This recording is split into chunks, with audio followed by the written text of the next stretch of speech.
ریاست کارهای داخلی شهر دوشنبه روز 7 فوریه سال 2024 از حبس دوباره بلاگر جوان 19 ساله جهانگیر رحیمزاده و جریمه بستن شریک او انیسه روزی و برای پنهان کردن نوارهای بد اخلاقانه خبر داد. خود این جفت بلاگرها برای شرح قضیه دسترس نیستند، ولی میلیسا گفت یک قطار شهروندان استفاده برندگان شبکه‌های اجتماعی با ارسال یک نوار از مقامات میلیسا درخواست نمودند که برای دغل گفتاری نسبت به پنهان کنندگان این نوار چاره‌های دخلدار قانونی اندیشیده شود. بنا به اطلاع رسمی ضمن سنجش معین کرده شد که شهروند رحیمزاده جهانگیر سال تولدش 2005 استقامت کننده شهر دوشنبه و روزی و انیسه عزیزونا سال تولدش 2006 استقامت کننده شهر دوشنبه کوچه سینا در شبکه‌های اجتماعی اینستاگرام نوار دارای الفاظ قبیح را نشر نمودند، گرچند قبلا برای پهن نمودن چنین نوارهای دارای الفاظ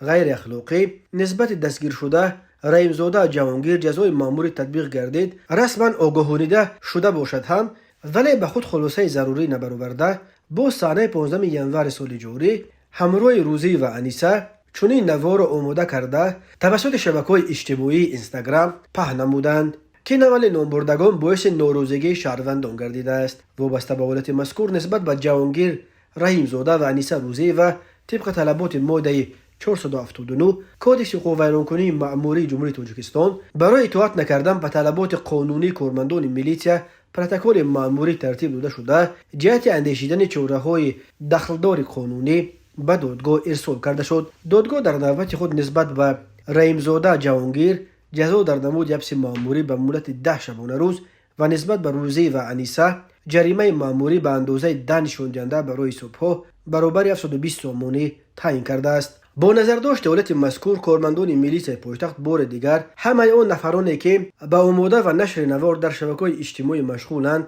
آگاه کرده است که طلبات قانونگذاری را رعایت نموده عرف و عادت و هویت ملی و فرهنگی را پاس دارند. در یک ماه آخر این بار دوم است که بلاگر جهانگیر رحیمزاده با عین اتهام پهن کردن نوارهای بد اخلاقانه و به حبس گرفته می شود. ماه ینور او را 7 شبانه روز حبس کرده بودند و آن بار هم رسما برای اطاعت نکردن به کارمندان میلیسا